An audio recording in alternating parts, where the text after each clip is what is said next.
Right. Now, I am sharing my screen. And I do not have Aurelio as backup here. So my suggestion is if you have a question for what's going on in the middle of things, turn your mic on, ask the question, and then back out again. And I will do my best to answer things. I do have time at the end. Well, I had built time in at the end to for a Q&A. So we're going to see if we can buzz through and get to that. But if you have a pertinent question, let me know. Also, please know that Aurelio is going to post this entire lecture online, and you are welcome to reach out to me via email if you have specific questions. So let's fly. Lobelia erinus. She doesn't like to be dried out. Moving on. Vail, Colorado. Window boxes, and we have a foundation planting here that is a raised bed planter. Remember that no matter what kind of planters you're using, you need to have the appropriate soil in them. We're going to talk a little bit later about soil composition, but for now, the key for any kind of a raised bed, or excuse me, any kind of a container plant, is you have to be really careful with the soil that you put in it, because that's all that plant has to live with. If you're planting a plant in the garden, it can send its roots out further and see what else there is to be had. But in a container, what you see is what you get. So you want to be really conscious of the soil that you put in there. And even if your container happens to be a big giant raised bed foundation planting. So off on the left here, we have one of those great big hanging balls of flowers. And we have some papyrus growing here, very tolerant of high wind. You don't get a lot of herbaceous grassoid plants that are as tolerant of high wind situations like what you get in Vail as something like the papyrus. And then these are nasturtiums down here. Nasturtiums, by the way, edible flower. If you want to garnish your salad with something really lovely and delicious, it tastes a little bit like watercress. It has, of course, a nice flowery smell to it, but it's got a little bit of a peppery bite. Make sure you rinse them well because they are great aphid magnets. But nasturtiums grow really well in very, very poor soil, and the seeds are gigantic. They're like the size of dried peas. So if you have little kids that you want to garden with, nasturtiums are a great plant because the seeds are easy for little fingers to handle. So moving on, we have a window box here, a little bit overexposed, but what I wanted to point out with this is the way that in any kind of a container garden, the strong are going to come to the forefront and the ones who are struggling are just going to peter out. So when this was first planted, you'll see some yellow violas here, and there's a couple of them over here. When it was originally planted, there was an even mix of the petunias and the violas, but the petunias are much more well suited to the conditions where this window box is, and the violas are petering out. So the strong ones will win. You'll notice when you're driving around in cityscapes in the summertime and there's those little hanging planters from the lampposts, early on in the season, you'll get a mix of maybe even 4 or 5 different plants in them. By the end of the season, you probably only have 1, maybe 2 different plants. And one of them is really, really strong and has taken right over. They're the ones that are just really enjoying those conditions. And it all balances out in the end. This little vignette here is in the corner of a meditation garden. These folks chose foliage plants primarily so that they could stick with the theme of calm and peaceful and gentle. And when you have a particular area that you're planting for, you want to plant in a way that goes with that area, just the way that those flowers in that garden in Vail were all about brightening things up and bringing that pop of color. So these are some classic large planters. The one on the right is especially large. We know that because these tall plants over here are cannas, and cannas are typically anywhere from 5 to 8 feet tall. So these guys are going to be even taller once they shoot up their flower spikes way up here. So this is all about scale. You've got a big giant concrete planter, you've got big giant plantings in it, and the plantings should always be about 2/3 of the overall picture when you have something like that scaled. This planting on the left here, the other thing you want to make sure that you're taking into account when you're planning your container gardens is, can the area in general hold it? Because they had this all put together very nicely, and then this sweet potato vine just went crazy on them. And the area that they planted it can hold that. It's got a very neutral background, and having that extra flow there, that extra spillage, is just an added bonus for that particular container garden, for the ornamentals like that. Smaller scale container gardens, notice the color use in the one on the right. You have a planter that's almost black. You have the Rex begonias, and of course there's a gazillion different kinds of Rex begonias. And these particular ones have got this almost black veining to them. And then they've got the silver foliage, reflected, no pun intended, by the silver foliage on the Japanese painted fern up here. And it all is a really nice cohesive unit color-wise. This planting on the left, much simpler, terracotta pot and all the bricks around it. They really go well together. And the plants in here, while seemingly not very dramatic, they create a nice contrast with all of that terracotta around them. So the use of color and the balancing is very well done. This is my friend Jennifer's window box, and she did a great use of color here by having the mum that comes near to matching the color of the siding in the window box, and everything else really pops. The purplish red of the ornamental cabbages is a nice segue between that reddish orange and all the other colors that cause this to jump right out. And then later on in the corresponding box on the other side of the little shed door, she also added some blossoms from her ornamental grasses and from her hydrangea. So remember, when you're creating these ornamental plantings, don't feel like the only things that you can put in there are the live plant matter. You can also add other decorative elements to it, whatever feels right to you. One of the plantings, one of the containers a couple of slides back, they actually had a ceramic head in one of the containers. Whatever works for you. These folks did a really great job of optimizing a sunny fence. Now, all I can think is that perhaps they rent their place and couldn't put any kind of permanent hardscaping in, but they wanted to really maximize the usage of this particular spot. So they made their little rack, and they've got some cans of herbs hanging there.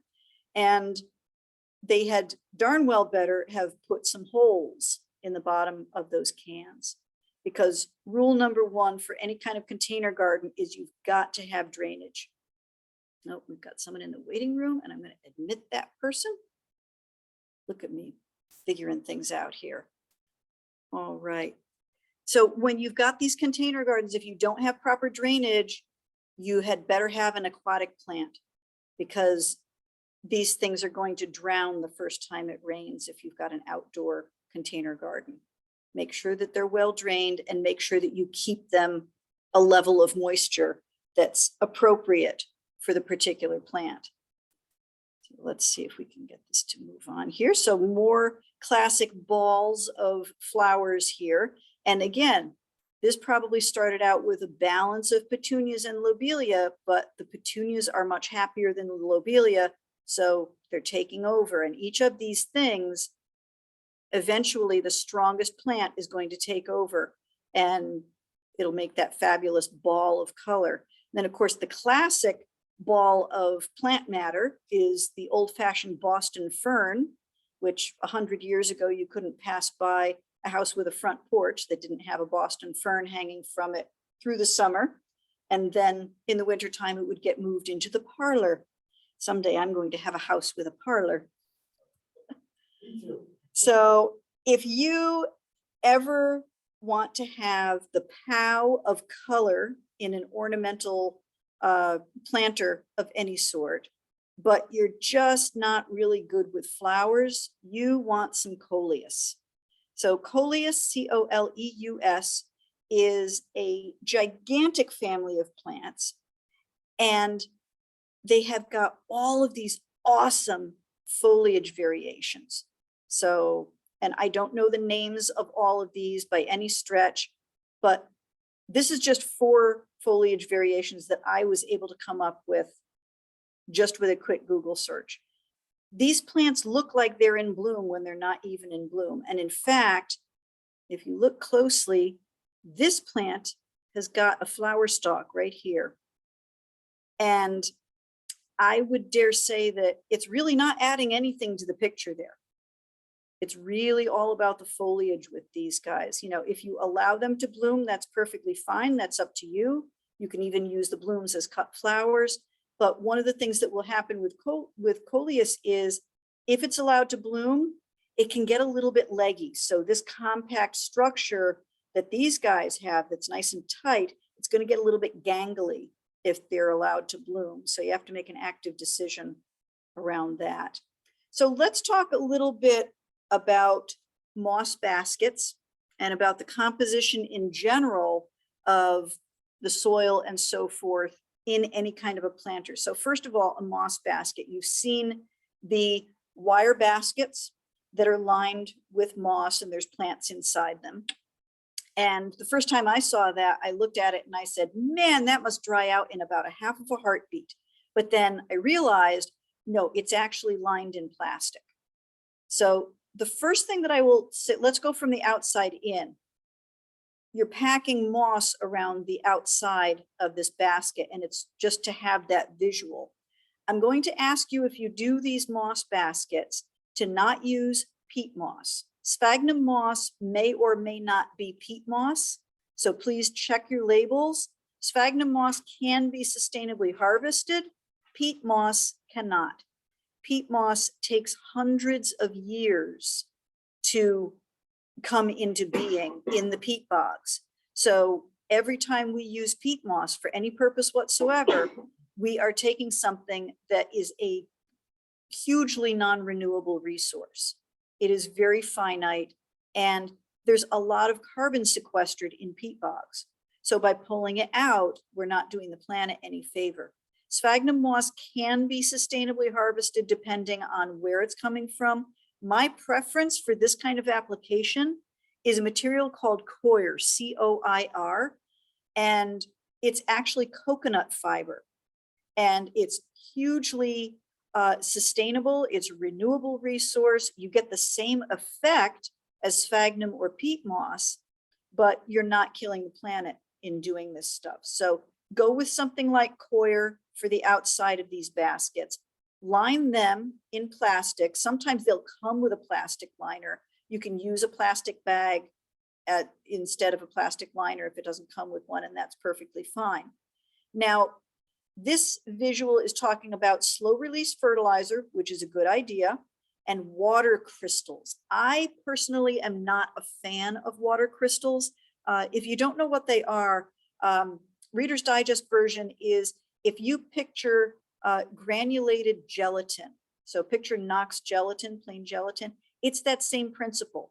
When it's dry, it's almost like sand, but it absorbs exponentially more moisture than you could ever picture it absorbing. So in something like a 12-inch hanging basket, you would put less than a teaspoon of these crystals in the soil. The idea is that when you're watering, it absorbs a lot of moisture and then it releases that moisture slowly into the soil. It's been my experience that it doesn't absorb the moisture fast enough while it's being watered, and it can actually leach moisture out of the soil rather than releasing it into the soil. So I'm not a big fan of them. If you have a different experience, then by all means go with the experience that you've had, but it's not my favorite thing. The slow release fertilizer is not a bad idea. Container gardens, especially ornamental container gardens, are very heavy feeders. Very few exceptions to this. Nasturtiums would be an exception. But in general, if you've got, you know, petunias or any kind of something where you want a lot of flowers out of them, you really want to have a lot of nutrients going to them so they'll continue to flower. Now, this visual talks about soilless potting mix. What that means is that you have a bought mixture that is a combination of minerals, usually perlite and or vermiculite, and some sort of non-decomposed plant matter. Sometimes it'll be peat moss, sometimes it'll be sphagnum moss, sometimes it'll be coir, other kinds of things. It's a neutral foundation for your plants. There's advantages and disadvantages to using the soilless mix. On the one hand, you're putting fertilizer in anyway, so that's releasing the nutrients, but we can use fertilizer all day long. It's not going to be a complete nutritional balance for the plants. So if you have good, healthy soil, it's going to be a much better thing for using it with your plants. But the soilless mix has the advantage as well of being pathogen free. So there's no fungus in it. There's no diseases in it. So it's kind of a balance in that. So it's kind of a love-hate relationship that I have. But one thing that's really important about this slide is the mulch piece. People don't think to mulch their container gardens. It's one of the most important places to put mulch down. You can use wood chips if you have something larger scale. You can use straw, chopped up leaves. You can use a little bit of the sphagnum moss. The mulch is going to help you retain the moisture in the garden. And also something that people don't realize, a lot of those soil-borne pathogens, even if you're using soilless potting mix, those pathogens can land on just from the environment. And when it rains or when the container garden is watered, those pathogens are splashing back up onto the leaves, and that's how they're infecting the plant. If you have mulch, they're much less likely to do that. So mulch your container gardens and everybody will be much happier. And let's talk a little bit about soil. So if you're a hardcore gardener like me, you look at a picture like this and you go, oh, that's so beautiful. Just want to get my hands in that. So we want to measure the health of our soil. There's 67 different ways to do a pH test. Well, why would we do a pH test? What is a pH test? Well, we know that it's checking for acid versus alkaline soil. And if we've ever tried to grow blue hydrangeas, we know the importance of acid versus alkaline. But really, what is pH and why do we care? pH, which I think this is brilliant, it's potential hydrogen. Now, I'm not going to get into the science of the cations and the exchanges and so on and so forth. What it boils down to is if the pH is in a certain range, certain nutrients are available to the plant. If the pH is out of that range, then those nutrients are not available. So for instance, if you have neutral soil, then nitrogen, phosphorus, potassium, our big three, they're pretty available. If your soil is strongly acid, then you are out of the range of availability for a lot of these things. Iron becomes much more available in acidic soil. Manganese, boron, copper, and zinc more so. If you have highly alkaline soil, there are more things that are available in an alkaline soil, especially molybdenum. And don't we all want to just be able to say the word molybdenum? Whatever you're trying to grow is going to have a sweet spot in terms of the pH of the soil. So understanding what the soil has and where you're trying to, what you're trying to grow in it, that's going to inform what kind of acidity or alkalinity you're looking for. Really, other than, besides doing your own soil test, contact UConn. We have a soil test at the uconn.edu website, and I think it's $7 to send in your soil test. So we're going to admit another person there. So this is a hypertufa trough. And these are miscellaneous alkaline tolerant plants in this hypertufa trough. Now, typically when we do a hypertufa trough, we are looking for alkaline tolerant plants, but things like the thyme and the Hinoki false cypress up here, they're tolerant of a wide range of pH. So they're terrific additions to the hypertufa trough. But what is hypertufa? Well, this is tufa in nature. This is at Mono Lake in California. These are tufa towers. Mono Lake is a highly alkaline environment. It's a somewhat unusual landlocked lake, and it's critical migratory bird habitat. Because of its alkaline environment, it gets, the wildlife there is primarily brine shrimp and alkylid flies, and those are critical to those migratory birds. This tufa is the result of the springs, the alkaline springs that are feeding the lake. The lake level has dropped and it has left these towers of tufa here. Tufa is, for all intents and purposes, cement. It's highly aerated cement, but that's what it is. So when we are making a hypertufa trough, we're making a homemade version of this naturally occurring stone, this highly alkaline, naturally occurring stone. So the plants that we are putting in our hypertufa troughs, very often we're going to have succulents like the hens and chicks, or these guys over here. We've got the sempervivum, the sedums. Again, the thyme is quite tolerant of a wide range of alkalinity, of pH. The hens and chicks, very happy. You can get mosses all over the place. They like acid, they like alkaline, they don't care. Note that there's some nice little rocks in these troughs. The tufa, the hypertufa, is a very well drained stuff. You're making holes in the troughs when you create a hypertufa trough. This one's very free form over here. These guys were cast into molds.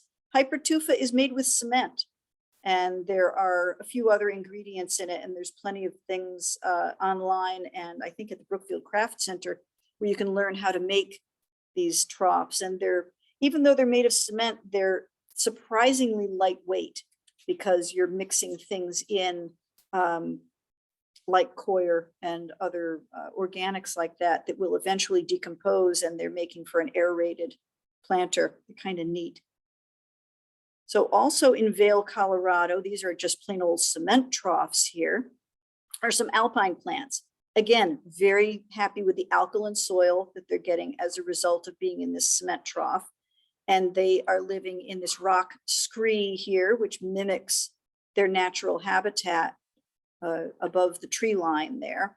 Fun fact with regard to the cement, if you have got a new house and you have not sealed your foundation with some sort of a paint on stuff before it was backfilled, and you want to do foundation plantings of rhododendrons or azaleas or something like that, they're going to have a very hard time, because that cement foundation is going to be leaching alkaline into the soil around it, several feet out from the foundation, for at least 10 years after that house has been built. So that's one of the reasons that we seal the outside of the foundations, so that alkaline doesn't leach into the surrounding area. So going back to the idea of pH and nutrients, let's talk about fertilizer, because as I said at the beginning, our container gardens are very, very heavy feeders. And that's a really important thing to keep in mind. So NPK, what the heck is NPK? It's all of this stuff here, all of these fertilizers and crazy things. And what is all that? Well, notice on all of these fertilizer bags, there's a 3-digit number. We have 2020 0, we have 1919 19, 18 24 12. What is all of that about? All of that is about NPK.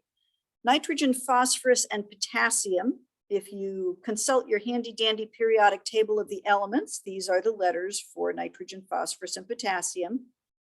Those are the macronutrients. Those are the nutrients that each plant needs in more or less volumes. Now, we also need micronutrients. So that's all those other things, plus quite a few more from that prior slide, all the molybdenum and the iron and the copper and the so on and so on and so on.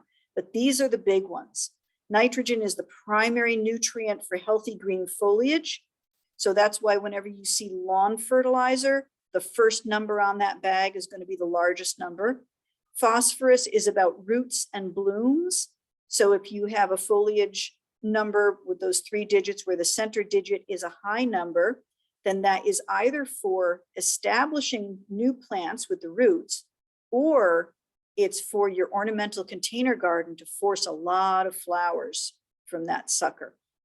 High phosphorus is also for your vegetable gardening or fruit gardening if you are growing something that is a fruiting plant. Tomatoes, squash, cucumbers. With all these things, we are eating the fruit of the plant. So a higher phosphorus fertilizer is what's called for in that. And then potassium is just for general healthy plant growth. So as I said, those are your macro fertilizers. Have some understanding of what that is and understand something else. Now, people talk about, well, I only use organic and I only use homemade stuff. So thing one, just because something is homemade, just because you are only using vinegar for killing the weeds in your garden, or you're only using Epsom salts to feed your roses or whatever it might be, just because it's handmade, just because it's made from stuff in the kitchen, that doesn't mean it's not a chemical. It is still a chemical. Vinegar can still burn your plants. Somebody told me once, oh, I spray a vinegar and salt solution in my garden and it kills the weeds. Well, you know what? You're putting salt in your garden. Anybody who's read the Bible a little bit knows that whole thing about salting the earth, that nothing will ever grow here again. Let's not go putting a bunch of salt in a garden that we ever want to put anything in. If you've ever seen the side of the road after the plow has been plowing salted stuff, you know that stuff doesn't want to grow there. Don't go putting salt in your garden. It's not going to make anybody happy. Also, organic fertilizers, organic bug spray, any of that kind of stuff. Understand that in the garden world and the nursery world, the term organic has one meaning and one meaning only. Organic means that it contains a carbon atom. It has nothing to do whether it's natural, whether it's sustainably sourced, sustainably produced. Maybe it is all of those things, but don't get hung up on the organic label because it's not the be all and the end all. Do a little bit more research on that and get a good understanding of what's going on with these things. So let's talk a little bit about more fun stuff for containers. Let's talk dinner. Now we've got some lettuce and some herbs growing in a colander here. I'm hoping that they lined that with maybe some screening or maybe some coffee filters or something like that, because typically the holes in a colander are a little too big and you're going to get a lot of soil leaching out of there. Of course, one of my big things in gardening in general is plant ID. And I'm looking at these red leaves here and I'm panicking because that's a form of oxalis, which is beautiful. And it's one of the common names for it is sorrel. It is not the kind of sorrel that you eat. This kind of sorrel is actually toxic in large amounts. So let's not go putting this kind of oxalis in our salads. Other than that, you're probably safe with the things in this container. And I think it's really a sweet little thing for a little kitchen garden container.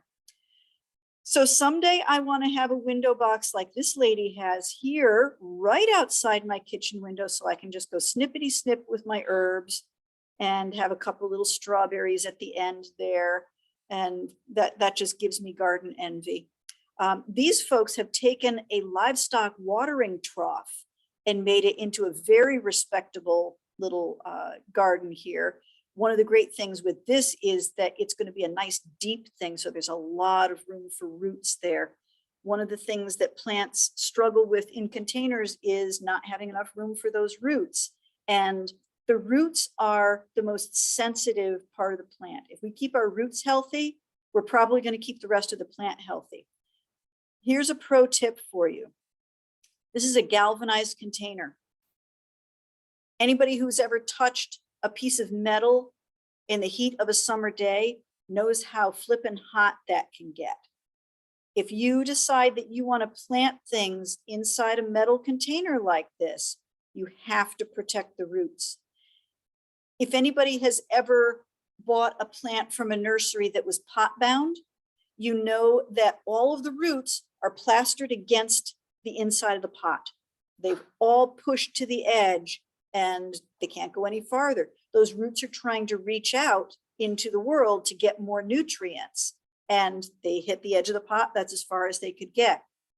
Well, if they do that in this galvanized container, those roots will get burned. Those root tips will die, and that'll stress the daylights out of those plants. If you're going to plant in this kind of container, go to Lowe's, get a small roll of closed cell foam insulation. This stuff is about as thick as a bath towel, and just line the inside of that metal container with that closed cell foam. It's not going to take up a whole bunch of room, but it will protect those roots from coming up against that hot metal. Your plants will thank you. The plants in this container certainly look happy. These tomatoes are a bit of a conundrum. They're absolutely gorgeous. That's a beautiful pot that they're living in.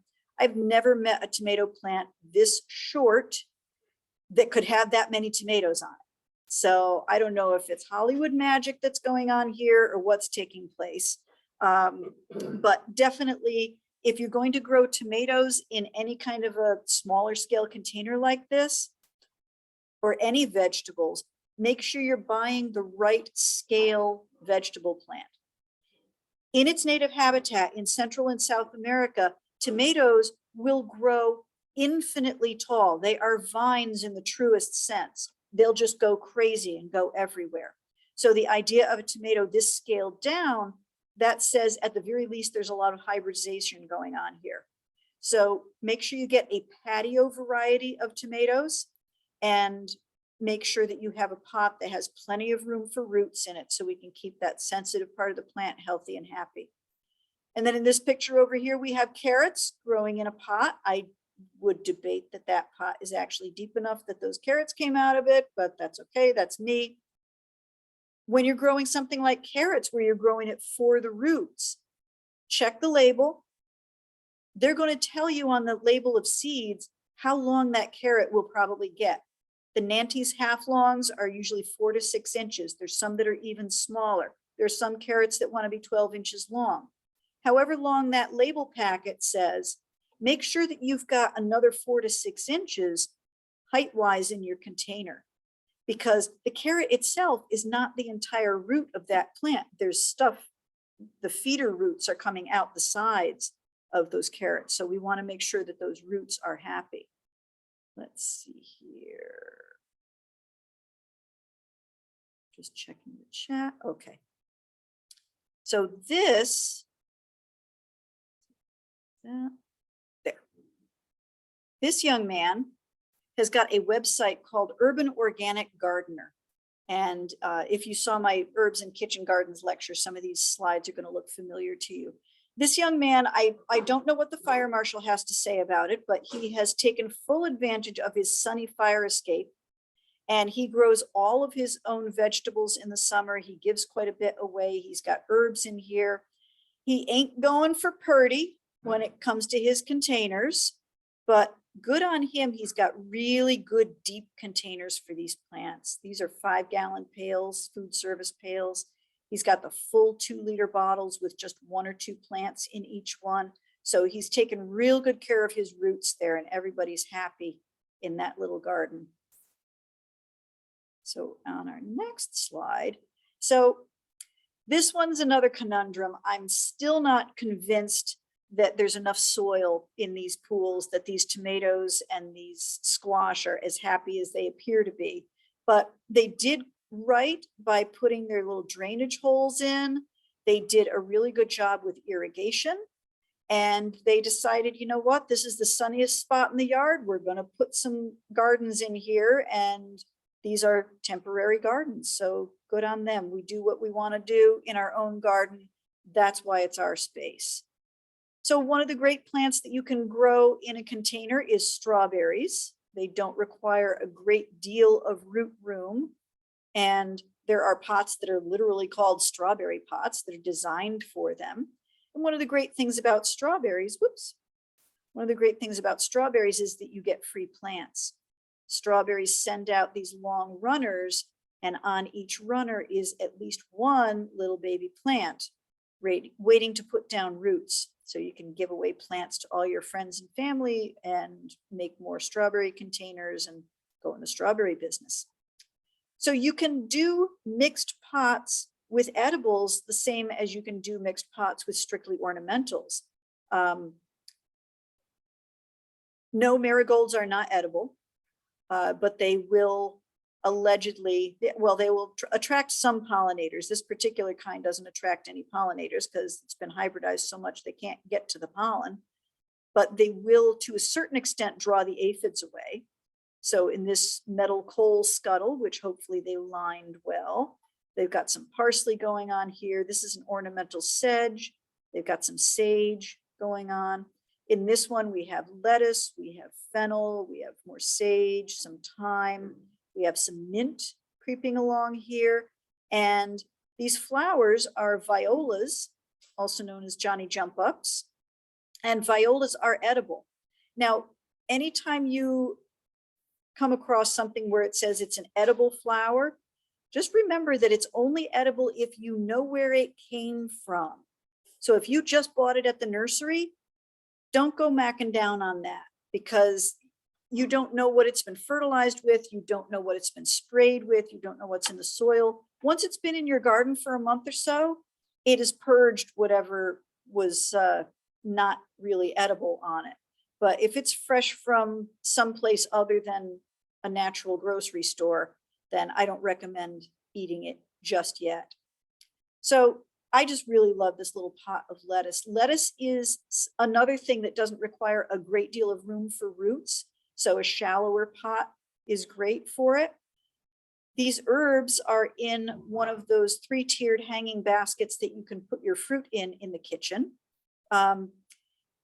I would debate that there's really enough root room in these really shallow baskets, but hey, it's pretty for a little while and maybe they'll transplant them later on. Now, if you don't have the time or the space for a full-on herb garden, maybe you have an old radio flyer wagon and you'd like to create yourself a little knot garden in that radio flyer wagon. You can do all sorts of crazy things, and anything can be a container if you decide that you want it to be a container. Now, my husband and I are on, at this point, a 35-year quest for what we call a petunia boat. When we were on our honeymoon 35 years ago at the seaside, we saw a just delightful old wooden dinghy that someone had in their front yard, and it was partly laid over and it was filled with petunias. It was absolutely gorgeous. And we've been searching ever since for just the right boat to put in our front yard and fill with petunias. So someday that'll happen. For now, maybe we'll get ourselves a radio flyer and see what happens with that. Make sure that there's holes drilled in it. So with herbs, I'm a big fan of doing what I call single note pots, just an individual plant in an individual pot. It's easier to keep an eye on them for any sort of disease or fungus or anything like that. You might want to trim it into a topiary or something. These folks did this tall plant here, fascinating. It's called society garlic. I have no idea if it's actually edible or not, but it's very neat looking. And they have some sage surrounding it. And then in the background, they have some rosemary. So if you would like a container plant, a container herb that is really terrific for outdoors in the summer and indoors in the winter, rosemary's your gal. Now, know if you are getting the upright form of the rosemary or what's known as the prostrate or trailing form of the rosemary. They're equally delicious, but you might want one rather than the other.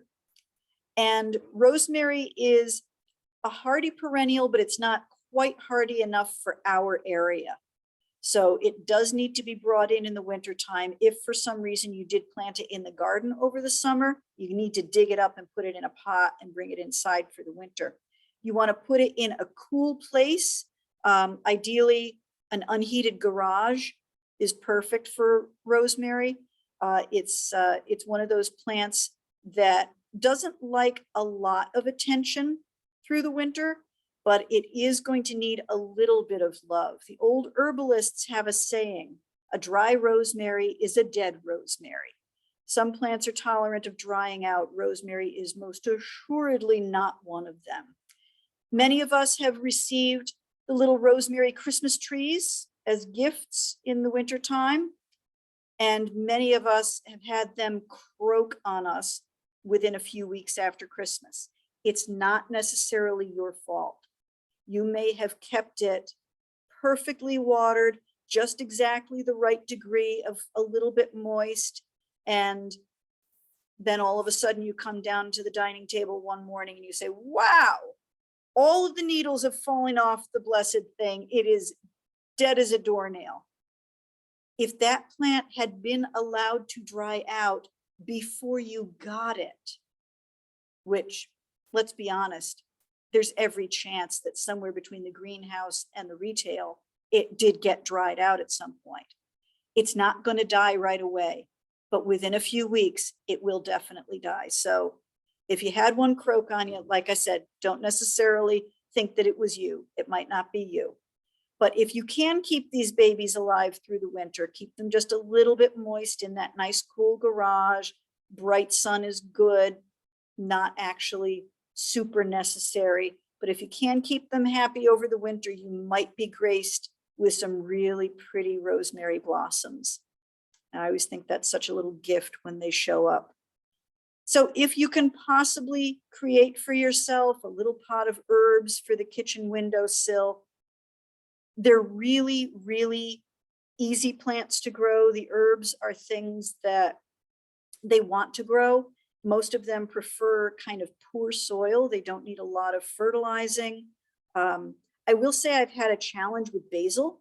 I will grow it from seed and it's perfectly happy and it gets to about 1.5 inches tall and then it says, yeah, I'm done. And it doesn't want to go any further than that. And I think I've got them too crowded in the pots. I think I need to separate them out at that point. But most of the herbs that are out there are going to be quite easy to grow. And I strongly recommend herbs as a terrific start for your container gardening adventures. So does anybody have any questions at this point? I have a couple of gentlemen here live, and I know we've got a couple of folks on Zoom. Do we have any questions? Please know that if you do not have any questions, that you are welcome, as I said, to reach out to me at any point. Aurelio's got my contact information, and I'm more than happy. I have a side business doing garden consultations when I'm not doing my ministry work of marrying people and blessing babies and all those fun things. And if nobody has anything further, we have someone here. Yes, gentleman has a question. Talk about marigolds will draw aphids away. What's an aphid? Aphid. So the gentleman wanted to know about marigolds drawing aphids. So aphid, A-P-H-I-D, is a sucking insect. They're little tiny soft-bodied things. They're about a little smaller, about the size of a sesame seed. They come in what I call herds.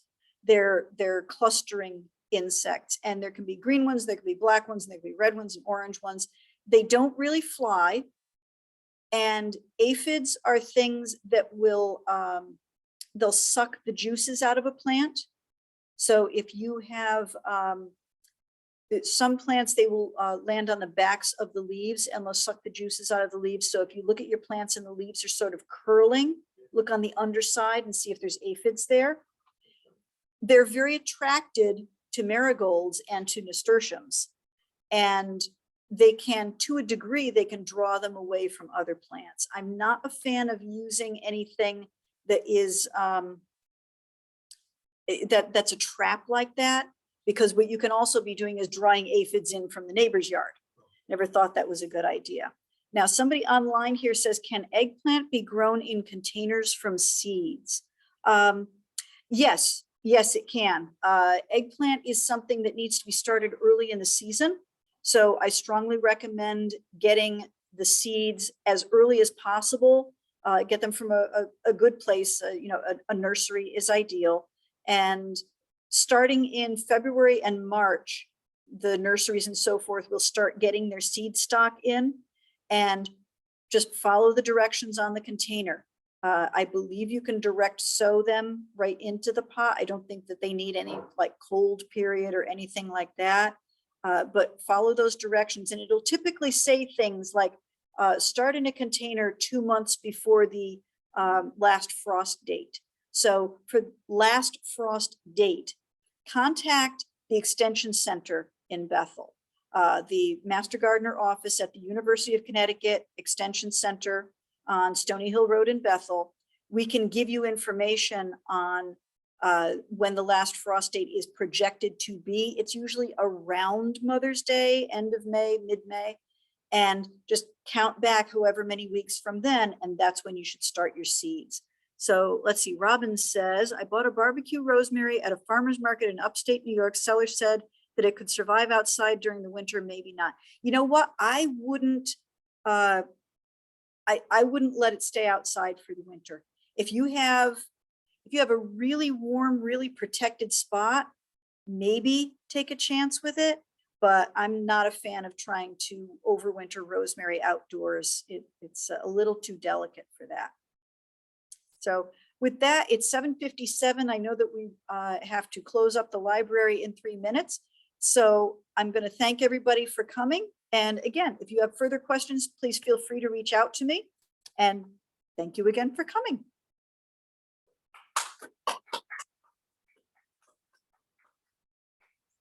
Excellent, excellent, thank you. You know, Russia. Yes. bye everyone.